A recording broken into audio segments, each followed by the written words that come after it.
schools what? Yeah, that we should not do that. That's why I said that the increasing the capacity does not bring the quality. Actually, increasing the capacity, what I mean is there should be a proper dimension there. That means without proper laboratory, without the teaching capacity, there is no point increasing. So please, there should be a teachers training in a big way should come in all the level, and the addition of teachers and capacity building. Yes. So the quality process can be taken care of if we have the proper mechanism at the primary education stage. Yeah. If the primary education is taken care of, the quality will obviously be better at the higher education. That's another thing. Yes. Yeah, actually, increasing the capacity, I'll take in broader prospect. Why, most of the students want to be engineers or doctors? Because they feel that there are not much avenues in other areas. No, parents decide. Yeah. Not they. Actually, 10+2 when they reach, parents say, and they spend a lot of money for this fellow educating 10+2. Yeah. So, And they want to see if they go to education, the engineering or medical or management, their son and daughters will be good shape. yeah, okay. So, my point is that whoever decides has a feeling that there are not much avenues in other areas. So, when we talk about increasing the capacity, we should talk about having enough avenues in other areas also, so that people get spread, and we increase the capacity in all the areas, so that requirement of the reservation gets irrelevant. Yes. I believe that there should also be some sort of political introspection. Why is it that in recent times reservation has been driven by vote bank politics? From what I read in the newspapers, there was minimal opposition to the bill which was passed in the parliament recently. So why aren't we looking at that aspect as well? Why are our ministers driven by such motives, and shouldn't that be monitored in a more strict manner, in a more stringent manner? So even I believe there is some introspection required at that level. That only the 10th pillar comes in a big way. For that, answer to your question, suggestion, how we lead the people who can, our political leaders, what type of leaders we need, the 10 pillars, pillar number 10. Okay, so one thought I want to tell you all of you. Today higher education, the second year about, today higher education throughput is 11%. 11% was about 100. It was 5 years back only 5. Now it's 11%. Today higher education throughput is 11%. We need to go to 20% by 2020. 30% by 2030. 50% by 2050. Today 40% of the higher education throughput is in the Western countries. Increase the capacity in the agriculture, aptitude, increase the capacity in the aptitude of the individual will enable quality input from schools is essential to get quality higher education. This is what you all say. And for example, I have in my website there is a word called CI Education Summit. There is please look for in my website. CI Education Summit, their reservation I have addressed.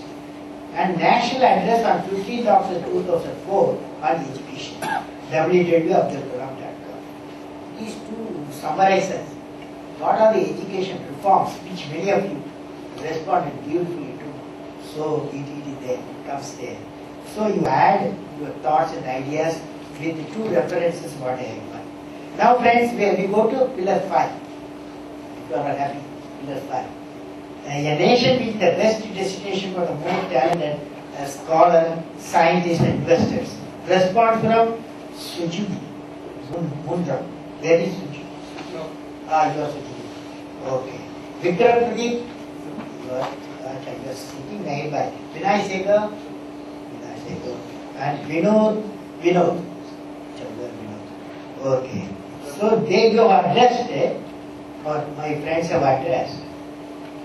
They say various factors that would potentially influence the choice made by the categories of people like scholars, scientists and investors who are choosing the destination for pursuing excellence. Number one, social, political, economic environment. That's what they say. Next, infrastructure, including for R&D. Third, opportunities and bureaucratic habits. This is what our friends have given. You would like to add anything more? Yes. Yes. Yes, so what we wanted to do is we wanted to create institutions where academia and industries meet in an environment of collaboration and innovation. And this can only happen if the bullets you mentioned drawn out of our text is realized. But also we wanted to emphasize that there has to be a balance, and that's what was mentioned before. It can not only be a focus on natural sciences, there has to be a focus on other educations, other values as well. Other humans. Exactly, the humanistic education is not very popular in this country. And no, we have to make it popular because an individual in a IIM or technology institution, they must be forced to take some subject like humanity. Generally, you are rounded as human beings, eminence, very vital and pushing. Okay? Yeah. So, one thing regarding this destination for talented scholars and scientists, one thing that I think is very important is this very position should be highlighted and given due respect in the society in terms of the fact that it should be recognized as one of the most prestigious positions. Say for instance, when you say that if someone is from NASA or say ISRO, it is considered as a respected position. So if you can develop institutions wherein the very fact that someone is able to get into that place amounts to a great respect developing for that person, would be a major factor in deciding. Good one, yeah. Fortunately, such type of institution increasing in India now. Basically, along with the opportunities, it should also be a social esteem and respect. Particular institution, yeah. Yes, yes, yes, sir. So what is the role of government in marketing the nation access to the world? How is it as an investment destination, agriculture and education? What is the role of